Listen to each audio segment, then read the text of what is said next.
എല്ലാവർക്കും നമസ്കാരം. അശ്വതി ക്രിയേഷൻസിലേക്ക് സ്വാഗതം. ഞാൻ മനോജ്. കഴിഞ്ഞ ഒരു മാസമായിട്ട് CJP പാർട്ടി നടത്തിവരുന്ന നീറ്റ് എക്സാം പരീക്ഷാ പേപ്പർ ചോർച്ചയെക്കുറിച്ചാണ് ഞാനിന്ന് എന്നോട് സംസാരിക്കുന്നത്. സമാധാനപരമായിട്ട് നടന്നു വന്നിരുന്ന സമരം ഇന്ന് മറ്റൊരു വഴിയിലേക്ക് എത്തിയിരിക്കുകയാണ്. അതായത് ഈ സമരത്തിൻ്റെ കൂടെ പ്രതിപക്ഷം കോൺഗ്രസും മാർക്സിസ്റ്റ് പാർട്ടിയും എല്ലാം ഇപ്പോൾ ഒത്തുചേർന്നിട്ടുണ്ട്. സ്വാഭാവികമായിട്ടും അങ്ങനെയുള്ളൊരു സമയത്ത് പല ആൾക്കാരും, പല സെലിബ്രിറ്റീസും, സിനിമാ താരങ്ങളും എല്ലാം വളരെ ക്ഷുഭിതമായിട്ട് ഈ രംഗത്ത് വന്നിട്ടുണ്ട്. പല ചോദ്യങ്ങളും അവർ ഉന്നയിക്കുന്നു. അതായത് സമാധാനപരമായിട്ട് സമരം ചെയ്യുന്ന വിദ്യാർത്ഥികളെ ഇങ്ങനെ തല്ലിച്ചതയ്ക്കേണ്ട ആവശ്യമുണ്ടോ എന്നുള്ളതാണ് അവരുടെ മുഖ്യമായിട്ടുള്ള ചോദ്യം. യഥാർത്ഥത്തിൽ ആ വിഷയത്തെക്കുറിച്ച് ഞാനൊന്ന് പരിശോധിച്ച് നോക്കി. അപ്പോൾ മനസ്സിലാക്കാൻ കഴിയുന്ന ചില കാര്യങ്ങളുണ്ട്. അതാണ് ഞാൻ നിങ്ങളോട് പങ്കുവയ്ക്കുന്നത്. അതായത് അവർ പറയുന്നത് പോലെ ഇപ്പോൾ സമാധാനപരമായിട്ടാണോ സമരം നടക്കുന്നത്? TV-യിൽ വരുന്ന വാർത്തകൾ, അതിൽ വരുന്ന വീഡിയോസ്, ക്ലിപ്പിങ്സ്, ഇതൊക്കെ പരിശോധിച്ച് കഴിഞ്ഞാൽ നമുക്ക് മനസ്സിലാവുന്നൊരു കാര്യമുണ്ട്. ആ പറയുന്ന ആരോപണങ്ങൾ തീരെ ശരിയല്ല. ഇപ്പോൾ സമരം മറ്റൊരു തലത്തിലേക്ക് എത്തിയിരിക്കുകയാണ്. വയലൻസ് എന്നൊക്കെ പറഞ്ഞു കഴിഞ്ഞാൽ ഒരു എക്സ്ട്രീം വയലൻസ്, അത്തരം ഒരു രീതിയിലേക്കാണ് ഇന്ന് ഈ സമരം എത്തിയിരിക്കുന്നത്. അതിനു മുൻപേ സോനു വാങ്ചുക് എന്ന് പറയുന്ന ഒരു വ്യക്തി നിരാഹാര സമരം കിടക്കുകയുണ്ടായി. അദ്ദേഹത്തെ അറസ്റ്റ് ചെയ്തിട്ടില്ല. അറസ്റ്റ് ചെയ്തു എന്നുള്ളത് ഇവരുടെ ആരോപണമാണ്. അങ്ങനെ അദ്ദേഹത്തെ ഹോസ്പിറ്റലിലേക്ക് മാറ്റിയിട്ടുണ്ട്. അതും ഈ സമരത്തിന് പ്രതികൂലമായിട്ട് പറയുന്ന ആളുകൾ പറയുന്നത് അദ്ദേഹത്തെ അറസ്റ്റ് ചെയ്തിട്ടാണ് നീക്കിയത്, അദ്ദേഹത്തിന് സമ്മതമില്ലാതെയാണ് നീക്കിയത് എന്നൊക്കെയാണ് ആരോപിക്കുന്നത്. അത് വാസ്തവ വിരുദ്ധമാണ് ശരിക്കും പറഞ്ഞു കഴിഞ്ഞാൽ. ഇതിൽ പ്രധാനപ്പെട്ട ഒരു അപാകതയായിട്ട് എനിക്ക് തോന്നിയത് ഈ നീറ്റ് എക്സാം ചോദ്യ പേപ്പറുകൾ ചോരുന്നത് തീരെ ആശ്വാസമായിട്ടുള്ള കാര്യമല്ല. ഇതിന് മുൻപും ഇങ്ങനെ സംഭവിച്ചിട്ടുണ്ട്. അപ്പോൾ CJP എന്ന് പറയുന്ന പാർട്ടി ഇപ്പോൾ പുതിയതായിട്ട് പൊട്ടിമുളച്ച് വന്നൊരു പാർട്ടിയാണല്ലോ, കോക്രോച്ച് ജനതാ പാർട്ടി. അവർ മുഖ്യമായിട്ട് ആവശ്യപ്പെടുന്ന ഒരു കാര്യം എന്ന് പറയുന്നത് വിദ്യാഭ്യാസ മന്ത്രി ശ്രീ ധർമ്മേന്ദ്ര പ്രധാൻ രാജിവെക്കണം എന്നുള്ളതാണ്. അതിൽ കുറേയൊക്കെ കഴമ്പുണ്ട് ആ ഒരു കാര്യത്തിൽ. ഇത്തരമൊരു തെറ്റ് കണ്ടുപിടിക്കപ്പെടുകയും അതിനെ ഒഫീഷ്യലായിട്ടുള്ള ആളുകളെ കണ്ടെത്തുകയും ചെയ്തിരുന്നു സർക്കാർ. ആ സമയത്ത് തന്നെ ഈ വിദ്യാഭ്യാസ മന്ത്രി രാജിവെക്കാതിരുന്നത് BJP-യുടെ ഭാഗത്തു നിന്നുണ്ടായ വലിയൊരു പിഴവാണ്. അങ്ങനെയാണ് ഞാൻ എന്നെ മനസ്സിലാക്കുന്നത്. അദ്ദേഹം ആ സമയത്ത് തന്നെ രാജിവെക്കണമായിരുന്നു. ഇനി അദ്ദേഹം ഒഴിവാക്കാൻ പറ്റാത്ത ഒരു വ്യക്തിയായിരുന്നെങ്കിൽ അദ്ദേഹത്തിന് മറ്റേതെങ്കിലും ഒരു വകുപ്പ് കൊടുക്കാമായിരുന്നു. എന്നിട്ട് മറ്റൊരാളെ വിദ്യാഭ്യാസ മന്ത്രിയായിട്ട് നിയോഗിക്കാമായിരുന്നു. അങ്ങനെ ഒരു നിലപാട് BJP സർക്കാർ സ്വീകരിച്ചിരുന്നെങ്കിൽ ഈ സമരം ഈ ഒരു രീതിയിലേക്ക് പോകില്ലായിരുന്നു. ഇതിപ്പോൾ എന്താണ് സംഭവിച്ചുകൊണ്ടിരിക്കുന്നത്? സമാധാനപരമായിട്ട് നടന്നിരുന്ന ഒരു സമരം ഇന്നിപ്പോൾ സമാധാനപരമായി അല്ലാതെ ആയിത്തീർന്നിരിക്കുന്നു. അതിന് മുഖ്യമായിട്ടുള്ള കാരണം പറയുന്നത് ഇത് CJP പാർട്ടി എന്ന് പറയുന്നത് പാർട്ടി മാത്രമല്ല, ഈ വിദ്യാർത്ഥികൾ, ഇതിനിരയായിട്ടുള്ള വിദ്യാർത്ഥികളാണ് ഇതിന് സമരം ചെയ്യുന്നത്. 20ഓളം വിദ്യാർത്ഥികൾ മനസ്സംഘർഷം മൂലം ആത്മഹത്യ ചെയ്തു എന്നുള്ളൊരു ആരോപണവും ഇതിനിടയിൽ ഉണ്ടായിട്ടുണ്ട്. അത് വാസ്തവമായിരിക്കാനാണ് സാധ്യത. കാരണം ഈ മനസ്സംഘർഷം എന്ന് പറയുന്നത് അത് വരുന്നത് സത്യം പറഞ്ഞു കഴിഞ്ഞാൽ വിദ്യാർത്ഥികൾക്കല്ല, അവരുടെ മാതാപിതാക്കളുടെ ഭാഗത്തു നിന്നാണെന്ന് ഞാൻ മനസ്സിലാക്കുന്നത്. കാരണം മക്കളെ ഡോക്ടറാക്കി കാണുക, എഞ്ചിനീയറാക്കി കാണുക എന്നുള്ളത് അവരെക്കാളും കൂടുതൽ ആവശ്യം മാതാപിതാക്കൾക്കാണ്. അപ്പോൾ രണ്ടാമത് പിന്നെ ഒരു നീറ്റ് എക്സാം എഴുതുക എന്ന് പറയുന്നത് അവർക്ക് ചിലപ്പോൾ ആലോചിക്കാൻ പോലും പറ്റാത്തൊരു കാര്യമാണ്. അത്രയും സംഘർഷം അനുഭവിച്ചിട്ടാണ് അവർ ഒരു നീറ്റ് എക്സാം അവർ എഴുതുന്നത്. അത് വീണ്ടും ആവർത്തിക്കേണ്ടി വരിക എന്ന് പറയുമ്പോൾ പറയാൻ പറ്റില്ല. ഇന്നത്തെ തലമുറ എന്ന് പറയുന്നത് മാനസികമായിട്ട് വളരെ ദുർബലമായിട്ടൊരു തലമുറയാണ്. ചെറിയ കാരണം മതി ആത്മഹത്യയിലേക്ക് അത് നയിക്കാം. അപ്പോൾ അങ്ങനെ 20ഓളം പേർ ആത്മഹത്യ ചെയ്തു എന്ന് പറയുന്നു. ഈ ആത്മഹത്യ ചെയ്യാൻ പ്രേരിപ്പിക്കുന്ന ഘടകങ്ങൾ എന്ന് പറയുന്നത് മറ്റു പലതാണ് സൈക്കോളജി പ്രകാരം. മറ്റു ജന്മന അങ്ങനെയുള്ള ഒരു ഡിപ്രഷൻ എന്ന് പറയുന്ന ഒരു അവസ്ഥയിലേക്ക് പോകുന്ന സ്റ്റേജ് ഉണ്ടാവും. അത് ചിലപ്പോൾ മാതാപിതാക്കൾക്കും അവർക്കും മനസ്സിലാവണമെന്നില്ല. തക്കതായ ഒരു കാരണം കിട്ടുമ്പോൾ ആത്മഹത്യ ചെയ്യുന്നു, അത്രയേ ഉള്ളൂ. അപ്പോൾ അത് പക്ഷേ അത് ഗുരുതരമായിട്ട് ഉള്ളൊരു പ്രശ്നമായിട്ട് കാണേണ്ടതാണ്. അപ്പോൾ സർക്കാർ എന്ന് പറയുന്നത് തുടക്കകാലത്ത് ഇത് വേണ്ടത്ര ശ്രദ്ധ പതിപ്പിച്ചില്ല. അങ്ങനെയാണ് ഇതിൽ നിന്ന് മനസ്സിലാക്കാൻ കഴിയുന്നത്. പിന്നെ CJP പ്രവർത്തകർ എന്ന് പറഞ്ഞിട്ട് വരുന്നത് പല സ്ഥലങ്ങളിൽ നിന്നും വരുന്ന ആളുകളുണ്ട്. ഏകദേശം 1 ലക്ഷത്തോളം ആളുകളാണ് ഈ ഡൽഹിയിലെ പാർലമെൻറ്റ് ഏരിയയിൽ തടിച്ചുകൂടിയിരിക്കുന്നത്. അവിടെ പോലീസ് ഈ ബാരക്ക് വെച്ച് തടഞ്ഞു. അത് പൊളിച്ചിട്ട് ഇവരകത്ത് കയറി പോലീസ് ജീപ്പ് തല്ലി തകർത്തു. 118ഓളം പോലീസുകാർക്കാണ് പരിക്കേറ്റത്, വനിതാ പോലീസുകാർ അടക്കം. പല പോലീസുകാരുടെയും ചവിട്ടിൽ ഈ കുരുമുളക് പൊടി വെതറി എന്നാണ് പറയുന്നത്. അപ്പോൾ അങ്ങനെയുള്ളൊരു സമയത്ത് പോലീസുകാർക്ക് സംയമനം പാലിക്കാൻ കഴിയില്ല. കാരണം അവർക്ക് ഈ കലി ഇളകി കഴിഞ്ഞാൽ പിന്നെ അവർ ആരാണ് എന്താണെന്ന് നോക്കില്ല, പരക്കെ വരടിക്കും, കണ്ണീർ വാതകവും പ്രയോഗിക്കും. ഇത് രണ്ടും അവർ ചെയ്തിട്ടുണ്ട്. അപ്പോൾ ആ സമയത്ത് നമ്മുടെ പ്രതിപക്ഷം കോൺഗ്രസ് പാർട്ടിയിൽപ്പെട്ട നേതാക്കന്മാർ രാഹുൽ ഗാന്ധി, പ്രിയങ്ക ഗാന്ധി എന്നിവർ ഈ സമരത്തിനോട് ഐക്യദാർഢ്യം പ്രകടിപ്പിച്ചുകൊണ്ട് മുന്നോട്ട് വന്നു. എന്നിട്ട് അവർ ചെയ്തത് എന്താണ്? ഈ CJPന്റെ കൂടെ നിന്നിട്ട് സമരം ചെയ്യുകയാണോ അവർ ചെയ്തത്? അല്ല, അവർ വേറെ തന്നെ ഒരു സമരപന്തൽ ഒരുക്കി വേറെ തന്നെ പ്രൊട്ടസ്റ്റ് അവർ നടത്തി. അവർക്ക് നേരെയും ലാത്തിചാർജും കണ്ണീർവാത പ്രയോഗം ഉണ്ടായി. രാഹുൽ ഗാന്ധിയെയും പ്രിയങ്ക ഗാന്ധിയെയും അറസ്റ്റ് ചെയ്ത് നീക്കി. രാഹുൽ ഗാന്ധിനെ മൂക്കുന്ന ചോര വന്നതൊക്കെയാണ് പറയുന്നത്. അപ്പോൾ അങ്ങനെ ഈ സമരം വല്ലാത്തൊരു സ്റ്റേജിലെത്തിയിട്ട് നിൽക്കണം. ലോകരാഷ്ട്രങ്ങൾ മുഴുവനും ഇപ്പോൾ ഈ ഒരു സമരത്തിന്റെ ശ്രദ്ധയിലാണുള്ളത്. സമരം ശ്രദ്ധിക്കുന്നുണ്ട് ആളുകൾ. അപ്പോൾ ആരാണ് ഇതിന് ശരിക്കുള്ള ഉത്തരവാദി എന്ന് പറഞ്ഞു കഴിഞ്ഞാൽ, ഇത് ആദ്യം കാര്യമായിട്ട് ഇത് ഗൗനിക്കാതിരുന്ന BJP സർക്കാരാണ് ഇതിന് ആദ്യത്തെ ഉത്തരവാദികൾ. പിന്നെ അതിനുശേഷം ഈ സമരം മറ്റൊരു തലത്തിലേക്ക് എത്തിച്ച പ്രതിപക്ഷ പാർട്ടികൾ, മാർക്സിസ്റ്റ് പാർട്ടിയും എൻ്റെ കൂടെ ചേർന്നിട്ടുണ്ട്. എണ്ണത്തിൽ കുറവാണെങ്കിലും അവരും ഈ സമരത്തിൽ പങ്കുചേർന്നിട്ടുണ്ടെന്നാണ് അറിയാൻ കഴിഞ്ഞത്.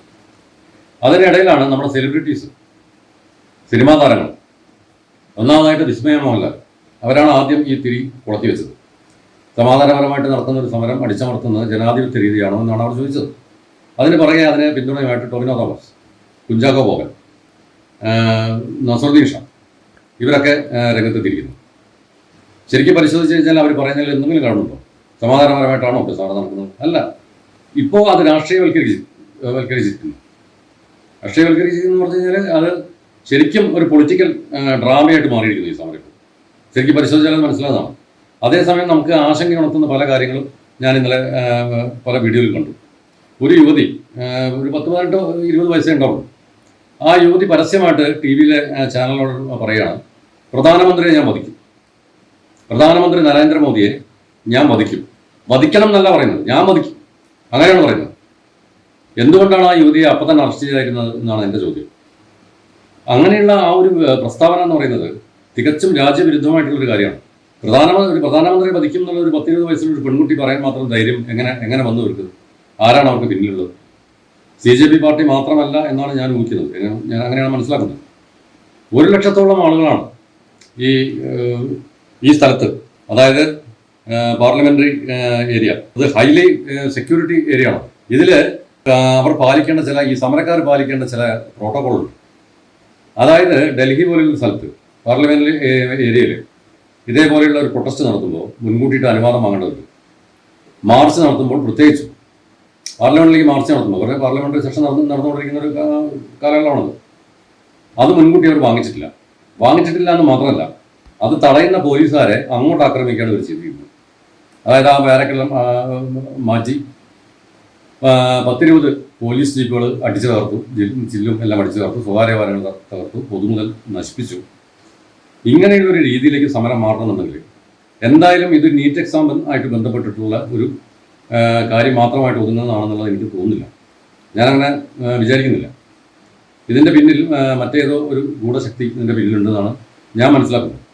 പല ആളുകളുടെയും മുൻകൂട്ടിയിട്ടുള്ള അഭിപ്രായ പ്രകടനം കേൾക്കുമ്പോൾ തന്നെ അതെന്തോ ഒരു മുൻകൂട്ടിയിട്ട് നിശ്ചയിച്ചതുപോലെ, ഒരു മുൻകൂട്ടി നിശ്ചയിച്ചൊരു പ്രൊപ്പഗണ്ട മാതിരിയാണ് എനിക്ക് പേഴ്സണലി ഫീൽ ചെയ്യുന്നത്. അത് ശരിക്കും രാജ്യത്തിൻ്റെ സുരക്ഷയെ പോലും അപകടപ്പെടുത്തുന്ന രീതിയിലേക്കുള്ള കാര്യങ്ങളാണ്. അത് പിന്നെ അടിച്ചമർത്തല്ലാണ്ട് പിന്നെ പറഞ്ഞു ചെയ്യും. അടിച്ചമർത്തല്ല ചെയ്യുന്നത് ഈ അക്രമാസക്തമായിട്ട് ജനക്കൂട്ടത്തെ തിരിച്ചുവിടാൻ വേണ്ടിയിട്ടുള്ള ലാത്തി ചാർജും ടിയർ ഗ്യാസ് പ്രയോഗം മാത്രമേ നടന്നിട്ടുള്ളൂ. വെടിവെപ്പ് നടന്നിട്ടില്ല, ജീവന് ഹാനി വന്നിട്ടില്ല, അങ്ങനെയുള്ള യാതൊരു കാര്യവും അവിടെ നടന്നിട്ടില്ല. എന്നിട്ടും പല ആളുകളും ഇതെന്തോ ഒരു ഭീകര സംഭവമാക്കിയിട്ട് ഇതിനെ ചിത്രീകരിക്കുന്നു. അതിൻ്റെ പിന്നിലുള്ള രാഷ്ട്രീയം വളരെ വ്യക്തമാണ്. മുൻകൂട്ടിയിട്ടുള്ള ഒരു, ഞാൻ നേരത്തെ പറഞ്ഞ പോലെയുള്ള ഒരു പ്രൊപ്പഗണ്ടയാണ്.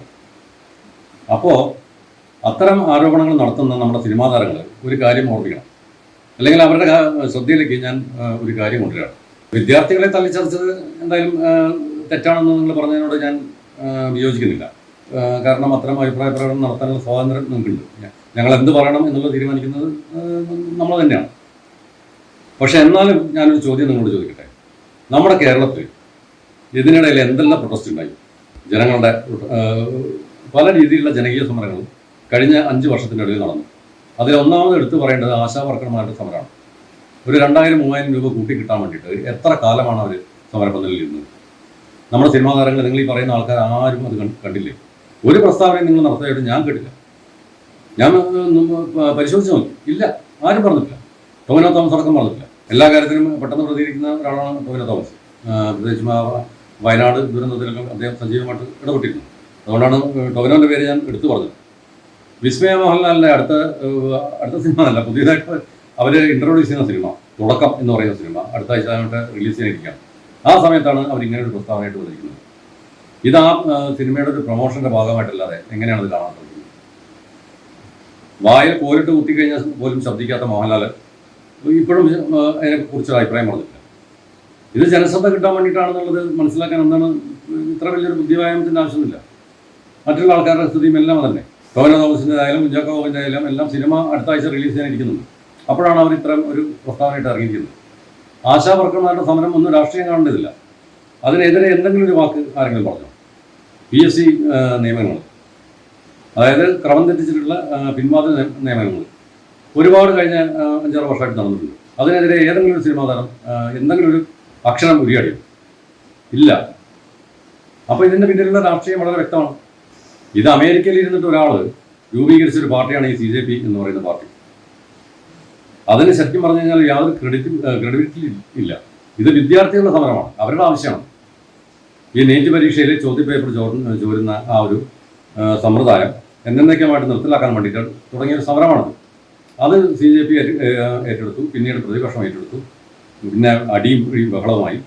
എന്ന് പറഞ്ഞു കഴിഞ്ഞാൽ എന്തിനെ ഉദ്ദേശിച്ചിട്ടാണോ, എന്ത് ലക്ഷ്യം വെച്ചിട്ടാണോ സമരം തുടങ്ങിയത്, ആ സ്ഥിതിയിലല്ല ഇപ്പോൾ സമരമുള്ളത്. ഇതൊരു അന്താരാഷ്ട്ര പ്രശ്നമായിട്ട് മാറിക്കഴിയും. ഇതിന് എങ്ങനെയാണ് ഈ രീതിയിൽ സമരം അവസാനിപ്പിക്കേണ്ടത് എന്നുള്ളത് ഭരണകക്ഷിക്കും അറിയില്ല, പ്രതിപക്ഷത്തിനും അറിയില്ല, ഈ സമരം ചെയ്യുന്നവർക്കും അറിയില്ല. ഗവൺമെൻറ് എന്തായാലും ചർച്ചയ്ക്ക് വിളിച്ചിട്ടുണ്ട്. അതിനിടയിൽ ഈ നിരാഹാര സത്യാഗ്രഹം നടന്ന അദ്ദേഹത്തിൻ്റെ പത്നി ഒരു പ്രസ്താവനയായിട്ട് വന്നിട്ടുണ്ട്. കോൺഗ്രസ്സുകാർ ചെയ്തത് അബദ്ധം, ജടിലമായ കാര്യമാണെന്നുള്ളത് അവർ പരസ്യമായിട്ടൊരു ചാനലിന് നൽകിയ അഭിമുഖത്തിൽ അവർ പറഞ്ഞിട്ടുണ്ട്. അത് കോൺഗ്രസ്സിന് ശരിക്കും എയറിൽ പോകുന്ന പരിപാടിയാണ്. അല്ലെങ്കിൽ തന്നെ അതിന് പിന്തുണയായിട്ട് അവർ വരേണ്ടത് എപ്പോഴാണ്? സമരം തുടങ്ങിയപ്പോഴല്ലേ വരേണ്ടത്. വിദ്യാർത്ഥികൾ അതിനെ പ്രൊട്ടസ്റ്റ് ചെയ്യുന്ന സമയത്താണ് പ്രതിപക്ഷം ശരിക്കും ഉണർന്ന് പ്രവർത്തിക്കേണ്ടിയിരുന്നത്. ആ സമയത്ത് മൗനം പാലിച്ചവർ സമരം അക്രമാസക്തമായപ്പോൾ അതിന് അടികൊള്ളാൻ വേണ്ടിയിട്ട് മാത്രമായിട്ട് അവിടെ വന്നിരിക്കുന്നു. എന്തൊരു വിരോധാഭാസമാണ്!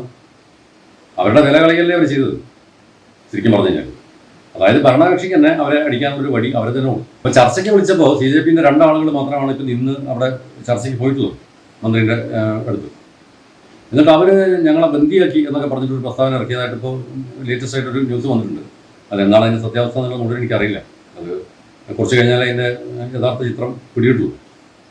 അപ്പോൾ ഇങ്ങനെ ശരിക്കും പറഞ്ഞു കഴിഞ്ഞാൽ ഇതൊരു കോമഡി ആയി മാറിയിരുന്നു. അപ്പോൾ ഈ സത്യവിരുദ്ധമായിട്ടുള്ള പ്രസ്താവന നടത്തുന്ന ആളുകൾ ഇതിൻ്റെ പിൻകാല ചരിത്രം കൂടി ഒന്ന് പരിശോധിച്ചിട്ട് അത് ശരിക്കും വ്യക്തമായിട്ട് പഠിച്ചതിന് ശേഷം മാത്രമേ ഇത്തരം പ്രസ്താവനകൾ ഇറക്കാൻ പാടുള്ളൂ. ഈ വിസ്മയ മോഹൻലാൽ എന്ന് പറയുന്ന ഒരാൾ ഇവിടെ ജീവിച്ചിരിപ്പുണ്ട് എന്നുള്ള കാര്യം സത്യം പറഞ്ഞു കഴിഞ്ഞാൽ ഇപ്പോഴാണ് ഞാൻ അറിയുന്നത്. അങ്ങനെ ഒരാളുണ്ടെന്നുള്ളത് പ്രണവനെക്കുറിച്ച് അറിയാം. അപ്പോൾ അറ്റൻഷൻ കിട്ടാൻ വേണ്ടിയിട്ട് നടത്തുന്ന ഇത്തരം ചീപ്പ് പബ്ലിസിറ്റികൾ സിനിമാ താരങ്ങൾ, ഈ രാഷ്ട്രീയ പ്രവർത്തകരും ദയവ് ചെയ്തിട്ട് ഒഴിവാക്കണം. പ്രത്യേകിച്ചും നസറുദ്ദീൻ ഷാനെ പോലെയുള്ള ഒരു സീനിയറായിട്ടുള്ള ഒരു നടൻ, അദ്ദേഹത്തിന് കുറേ വിവരമുണ്ടെന്നാണ് ഞാൻ മനസ്സിലാക്കി വെച്ചിരിക്കുന്നത്. അദ്ദേഹവും നരേന്ദ്രമോദിക്കെതിരെയും BJPക്കെതിരെയും ഭയങ്കര കടുത്ത വിമർശനമായിട്ട് രംഗത്ത് വന്നിട്ടുണ്ട്. അതൊരു അടിക്കാനൊരു വടി കിട്ടിയപ്പോൾ നന്നായിട്ടൊന്ന് തല്ലി എന്ന് മാത്രമേ ഞാൻ കാണുന്നുള്ളൂ, അത്രയും മനസ്സിലാക്കുന്നുള്ളൂ. തീർച്ചയായിട്ടും ഭരണകക്ഷികളുടെ ഭാഗത്തുനിന്ന് തെറ്റുണ്ടായിട്ടുണ്ട്. സമരത്തിൻ്റെ തുടക്കത്തിൽ തന്നെ അവർ ചർച്ചയ്ക്ക് വിളിച്ച് അതിനൊരു പരിഹാരം ഉണ്ടാക്കേണ്ടതായിരുന്നു. പിന്നെ ഈ നീറ്റ് ചോദ്യപേപ്പറുകൾ ചോരുക എന്നുള്ളത് തീരെ ഒരു അനുവദിക്കാൻ പാടില്ലാത്തൊരു കാര്യമാണ്. തീർച്ചയായിട്ടും അതിൽ അലംഭാവം ഉണ്ടായിട്ടുണ്ട്. അതുകൊണ്ട് അതിനെ ആ ഉത്തരവാദിത്വം ഏറ്റെടുത്തിട്ട് വിദ്യാഭ്യാസ മന്ത്രി രാജിവെക്കുകയായിരുന്നു ചെയ്യേണ്ടിയിരുന്നത്. ആ ഒരു കാര്യം അവർ ചെയ്തില്ല. അതാണ് ഇത്രയും ഇത് വഷളാവാനുള്ള കാരണം. അപ്പോൾ ഇത്രയുമാണ് ഞാൻ മനസ്സിലാക്കിയ ചില കാര്യങ്ങൾ ഈ വിഷയം സംബന്ധിക്കുന്നത്. അപ്പോൾ നിങ്ങളുമായിട്ടൊന്ന് പങ്കുവെക്കണം എന്നുള്ളത് തോന്നി. അതുകൊണ്ടാണ് ഞാനിന്ന് ഈ വീഡിയോയുമായിട്ട് വന്നത്. അപ്പോൾ അത്രയും മാത്രമേ ഈ വിഷയത്തെക്കുറിച്ച് എനിക്ക് പറയാനുള്ളൂ. പിന്നെ ഈ വീഡിയോ ഇഷ്ടപ്പെട്ടവർ ദയവ് ചെയ്തിട്ട് കമൻറ്റ് ബോക്സിൽ അഭിപ്രായം പങ്കുവയ്ക്കുക. ഇഷ്ടപ്പെട്ടില്ലെങ്കിലും അഭിപ്രായം പങ്കുവയ്ക്കാം. അപ്പോൾ അടുത്തൊരു വീഡിയോയുമായിട്ട് ഞാൻ വരുന്നത് വരെ എല്ലാവർക്കും എൻ്റെ വിനീതമായിട്ടുള്ള നമസ്കാരം.